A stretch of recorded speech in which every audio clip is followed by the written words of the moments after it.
So let's take the discussion forward on the markets. Very differentiated view coming in from Mr. Ganeshram of Spark Capital, who's here with us.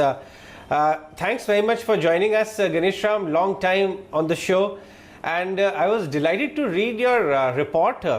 Very differentiated view. You are not as gloomy as perhaps consensus on the street is. In fact, you are seeing some signs, early signs of recovery and growth, which is actually setting in, and hence you believe the growth recovery could surprise many.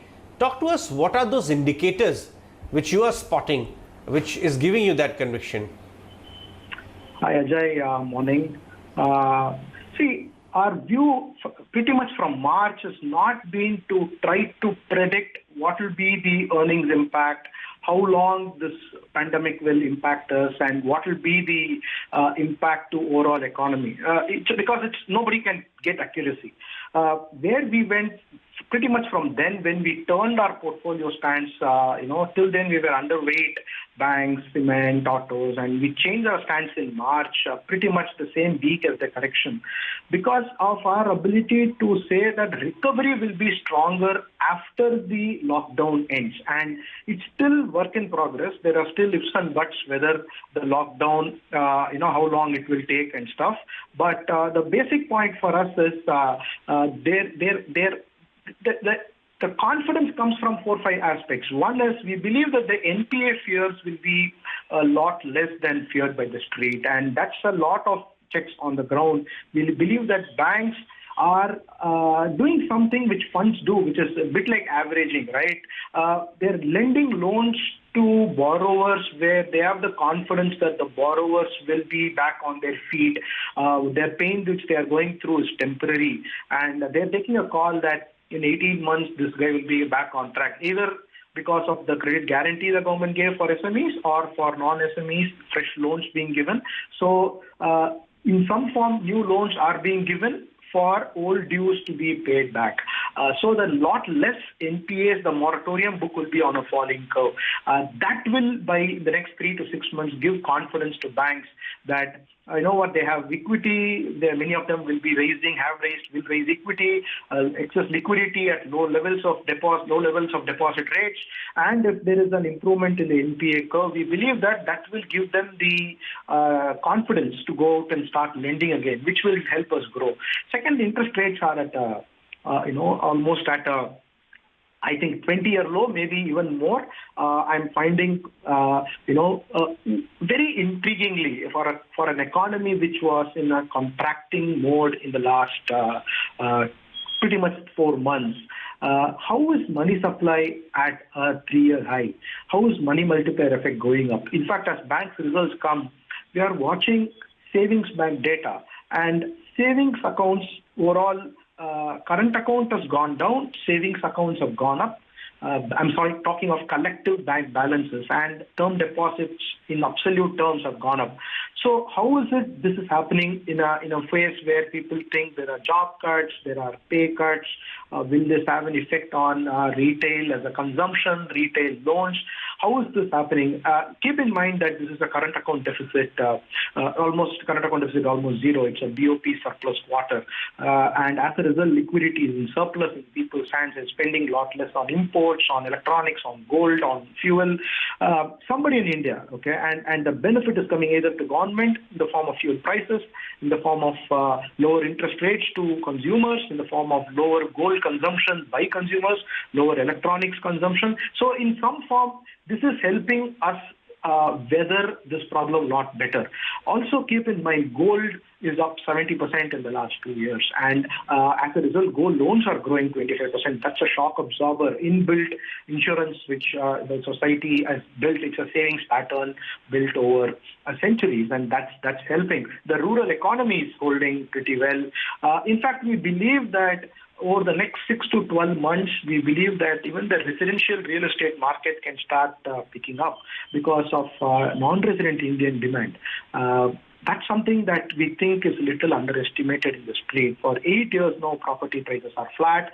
Rupees depreciated from 47 in 2012 to 75 now. Interest rates are down about 150 to 200 bips. So the same house vis-a-vis 2012 is about 45%, 40% cheaper. And that will in some form help recovery as well. Lower commodity prices are helping gross margins. It's not showing up in EBITDA margins. It's showing up in gross margins. Right. Ganeshram, let's break those pointers down and talk about how you're also recommending playing those. Let's talk about the interest rate sensitives, financials and realty. How are you recommending those two sectors to be played right now? So we had overweight banks, autos, some durables, realty will show up with a lag. There is some time. We think the best. We need to be very selective on which kind of companies there aren't wide choice available on good quality names. There are a handful. You should also be looking to play cement. And we think across banks, autos, cement, pockets of realty, we should be able to, and some durables as well, we should be able to play out this recovery with certain degree of confidence, as we say. Again, all this won't take shape just in the next few months. This built it with almost an 18-month view 6 months back, 4 months back. So we are just in the initial stages of this. It will take time. But we believe that our confidence on the recovery direction is pretty strong. It will take time, though, for all of this to play out. No, fair point. This is a it's a proper caveat to give, because we are talking about one of the biggest economic shocks in over a century. So it will not happen together. And some part of it has panned out. But what do you make of the market? Is the market sensing it? Because market has been pretty resilient in the face of so much of caution. How is market cycle playing out in terms of factoring this recovery in, Ganeshram? See, go back to the last 12 years. When have investors made money? Only when investors buy into despair that they are getting outsized returns. Let's go back. March 2009, as gloomy a picture as you could have asked for. Investors who bought into that despair made money in the first 12 months. And even though the subsequent 2 years were muted on returns, that first 12-month return helped them. Again, late 13, despair, the taper tantrums, and India was called Fragile Five and everything negative around it. You bought into it, you made money in year one, outsized return, and then year 2 and 3 were moderate. By the time we get into year 3, the negative returns start coming. Again, it happened around demonetization. Again, we believe it started in around mid-March of 2020. So the broader point I'm telling is, if you want to look at a 3-year return horizon, the year 1 outsized return gives a lot of comfort, and that comes only when you buy into despair. Why is this repeatedly happening in the last 12 years? It's been a central bank or a central government propped up economy and markets. Initially, 6-9 months, it appears that liquidity is driving markets. Then that liquidity starts percolating into the economy, starts showing up in earnings and recovery. Once that plays out, the policymakers tend to step back. And then within 9-12 months, again the growth falters, because we see the policymakers stepping back, and that's starting to hurt demand. So this year 1 recovery will appear ahead of markets. Year 2 earnings catches up, and year 3 again it's kind of moderating earnings because the policymakers have stepped back. This has been playing out for now third, fourth time in the last 12 years, and we don't see that changing to us again in the next 3 years. This wasn't the case the previous 10 years or in the 90s, so to speak, but that's because once the policy action comes in, somebody else takes over the baton. But now we're not seeing anyone else step in to hand over. When government wants to hand over the baton to step off, or when policymakers want to step off, there is nobody to drive subsequent growth. That's why this cycles appear shrinking every 3 years, which means you need to buy despair. Otherwise, you're not making outsized returns. Right. Ganeshram, what would the risks be to this hypothesis, which investors should also keep in mind? You are building a very rational scenario, and also it would require some guts, because a lot of people missed the March crash and then they were waiting, lower levels, and it was a kind of a missed bus for many. But now who are looking at stocks constructively and are making up their mind to get in and are listening to you also right now, what are some of the risks you would also highlight should be kept in mind? The key risk is how long this whole lockdown will be. Will we see another wave? Will we see more states having these partial lockdowns? That's the key risk. Will the consumer behavior change sustain for long after this? Will risk aversion of either consumer or banks continue beyond horizon? These are all the key questions which we will see. Have we seen any permanent destruction to wealth of incomes of businesses that will have a lingering effect beyond the horizon? Obviously, there are risks, not to belittle them at all.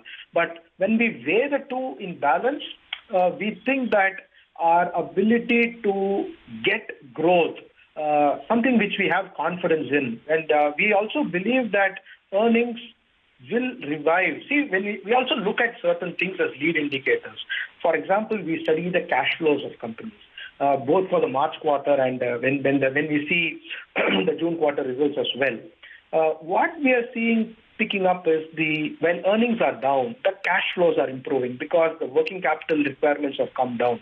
The supply chain, the dealers, distributor level inventory has come down. So when we see how life can be post-lockdown, and for example, when you see some auto numbers coming up even for the month of July, how is it that in an economy like this, some companies are reporting year-on-year growth in volumes?